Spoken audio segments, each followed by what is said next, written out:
Hi guys, my name is Hireli. Welcome to my channel. Today is a little bit of a different video for me. I haven't ever done a budget kind of video, so let's see how this goes. Before I get into the budget, I just wanted to give you some background information on our finances. I am married. My husband and I both work, so we have two incomes and everything is combined. We are 1 month ahead on all of our bills. We keep our monthly recurring expenses to a minimum, so you'll see later that we just don't have too many bills coming out of our income every month. We do not have any credit card debt. We have one car loan. We now have medical bills that'll start coming out. I get paid weekly, and my checks cover our bills, cash envelopes, sinking funds, and any unexpected or unplanned expenses. My husband gets paid bi-weekly, and his checks cover our rent. Some goes to emergency fund, some goes to our house savings for a down payment. We want to buy a house, and then the rest goes to savings challenges. Hi friends, so I hope that made sense as I was going over that. Before I go any further, I just want to remind you that October is Down Syndrome Awareness Month, and as I said before, I want to share something about my brother. He is 18 years old. He has Down syndrome. I want to share something about him for the rest of October. And today I want to tell you that my brother loves music. He loves listening to music. He loves performing music. He loves singing and dancing. He loves going to parties. Just music is his thing, and I feel like ever since he really got into music, it's really helped his speech, but also helped him his writing and his reading. So he actually has a line item in my budget, and you will see that as we go forward. So before we get into the numbers and such, I want to show you what I use to budget. Okay, this right here would be my number one budgeting tool, and this is just a lined notebook. It's all it is, and mine is from Erin Condren. This is what it looks like, and this is where I budget out our paychecks. Also, I use this as a check register, so any transactions going in and out of our checking account, our main checking account, I log it in here. Yes, I know that it's all electronic on an app, but I like just to keep track, just because sometimes things are pending or this or that. And so that is what this is for. If I had to get rid of my pretty budgeting planners and only keep one thing, it would be this one. I like that it's small. I can stick it in my purse and go. So when I go to work and stuff, I can reference my budget and work on our budget on the go. So there's that. Here is the one that you guys are used to seeing on my channel. And this is my DIY version of Erin Condren's monthly planner. Okay, so here we have my monthly spread, and like I mentioned earlier, we are a month ahead, so we usually pay our bills on or around the 1st. So that's what that is. And let me zoom you in here. So here I have listed what our bills are. Like I said, we keep everything down to a minimum. We have our rent, we have our electricity bill, Apple, that is for my brother. Like I said, he really likes music, so every month he asks for CDs. So what I do is I buy songs on Apple that he asks for, and I burn them onto a CD. He really enjoys that and looks forward to that every single month. So that's what that is. Our car payment. Insurance is our auto and renter's insurance. Verizon is for 4 lines. Wi-Fi is pretty self-explanatory. Gym, you would think that's a gym membership, but that's actually a charitable contribution, because I pay them but I don't go. So that is $11. Y insurance is my life insurance, and then hospital, that is going to be our hospital bill payments that are gonna start coming out in November. So what I have here up here is this $948 slash $698. This is if I add everything, including the hospital bill, and then $698 is just everything without the hospital bill, and that's what I'm going to be budgeting my paychecks on, because we actually have a sinking fund that we'll be making our hospital payments from. For the most part, our bills every month are about the same amount, or around the same. range. The only one that varies is our electricity bill, and because we have been using our heating a little more, and if you listen to the news, this is going to start going up. So these are our numbers for November. This is what I have to pay next week. So for in November, I'm going to start saving for our December bills. So for that, I'm going to overestimate on this. I'm going to say that it's going to be $120, okay? So to figure out what my bills for December will be, I'll do 120 plus 20, 150, 45, 175, 75, 11, 42. So $738 divided by 4. So every week, every paycheck in November, I have to put away $185 to pay our bills. Once our electricity bill is sent to me, I can adjust, how I need to. But for right now, all of our bills, for our bills, I have to put away $185 every week. So 185. Okay, so I didn't explain what this is. This is how I budget my paychecks. So as you can see, well, I don't know, let me tell you.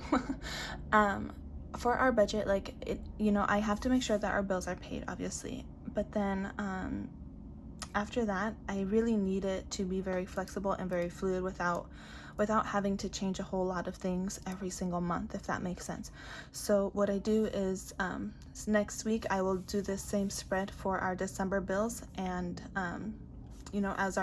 as this bill comes in, then I'll have like the accurate number. But anyway, because I know that our bills are all set and this is the only varying one, I have estimated that our bills for next month, will require me to withdraw $185 per paycheck in November to be able to pay our bills on or around the 1st of December. That was very long-winded, but anyway, so my paychecks are around this amount every week. And then we tithe based on our gross income. So let's just say that's close, but not quite. So if my paycheck started off at $730 and I paid $85 for tithe, and then I put away $185 for our bills, I have $460 left. So as I mentioned over here, my bills cover bills, cash envelopes, sinking funds, and unexpected/unplanned expenses. So like I've mentioned before, I've gone to Costco a couple times in October to buy formula for my baby. If it's not in his cash envelope, I'm still gonna buy the formula, so then that would come out of here, right? So let's say I spent $95 at Costco, so minus 95.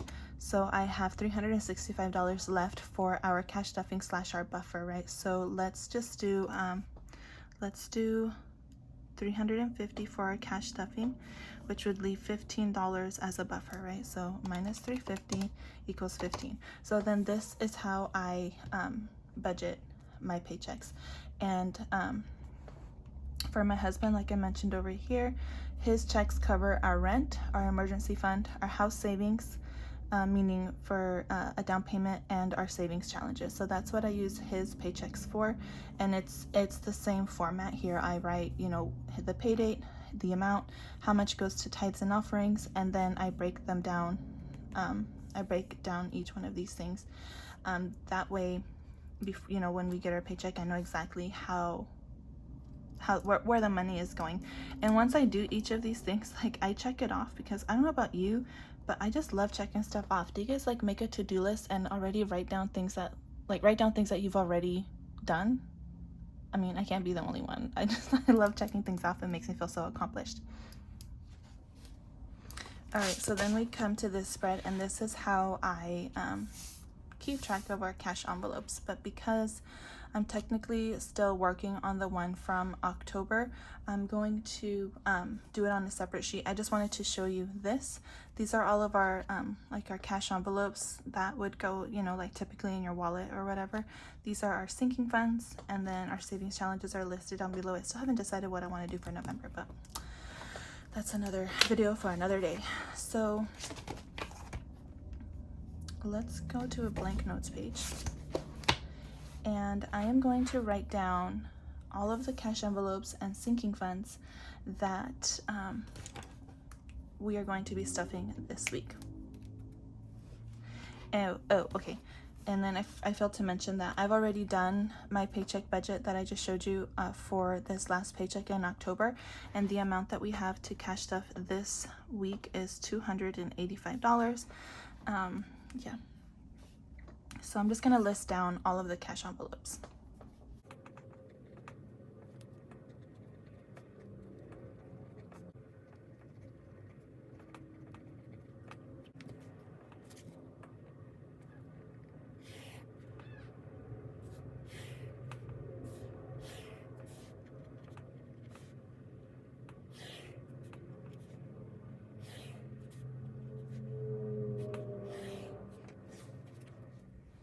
All right, so I have them all listed out. I'm going to zoom you in just so you can see a little better.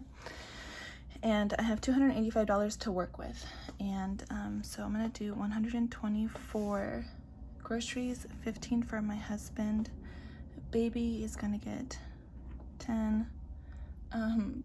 Baby, I mean, really, he's expensive, you guys. I should just name this Budget Buster. The formula, I can't believe how expensive it is. Hang on, I'm losing track of what I'm doing here. Okay, so dates is gonna get 15. Anyways, I was saying about my baby, that formula is so expensive. And you know, Christmas is coming up. And I was joking like with my husband, like, I'm just gonna put Christmas bows on his formula and call it good for Christmas. I was totally joking, but it's insane. All right, so I had already like filmed this a couple times, so I already had my numbers already determined for what I was gonna stuff in each of these envelopes. So just to go over, groceries 120, husband is gonna get $15. We usually get $100 every month, so he only gets $100 every month, so his envelope only needed $15 to reach $100. Baby will get 10, dates 15, Costco 10, gas 10. We have $55 in our envelope right now, and I really don't go anywhere. The last time I filled up my tank was the first week of October, and I really don't go anywhere, so I've only used a quarter of a tank. So $10 is going to be plenty for right now. Eating out, $15. For my envelope is going to get 30. Car maintenance is going to get 20. Christmas is going to get 20. Anniversary 5. Holidays 5. Legal 5. And church 5. All right, so now how I figure out my cash breakdown is that's what these columns are for. So I do one of these, a 10 and a 5, a 10 for baby, a 10 and a 5, a 10, a 10, a 10 and a 5. And then for mine, I like to do it a little different because I always break everything down even further. So then this will get a 20, a 20, a 5, a 5, a 5, and a 5. All right, so there is that. Now I add up how many are in each of these columns down here. So this one has 1, this one has 1, 2, 3, 1, 2, 3, 4, 5, 6, 7, 1, 2, 3, 4, 5, 6, 7, 8, 9, and 10. So now this was going to be 100. This is going to be 60. What I'm doing here is 1 times 100, 3 times 20 is 60, 7 times 10 is 70, and then 9 times 40, 9 times 5 is 45, and then this is $10. And then what I do is I add these numbers up to make sure that it equals $250, 120, 100, 60, 70, 45, and 10. So that equals $285. And then when I go to the bank, I just have a little sticky note and I write cash breakdown.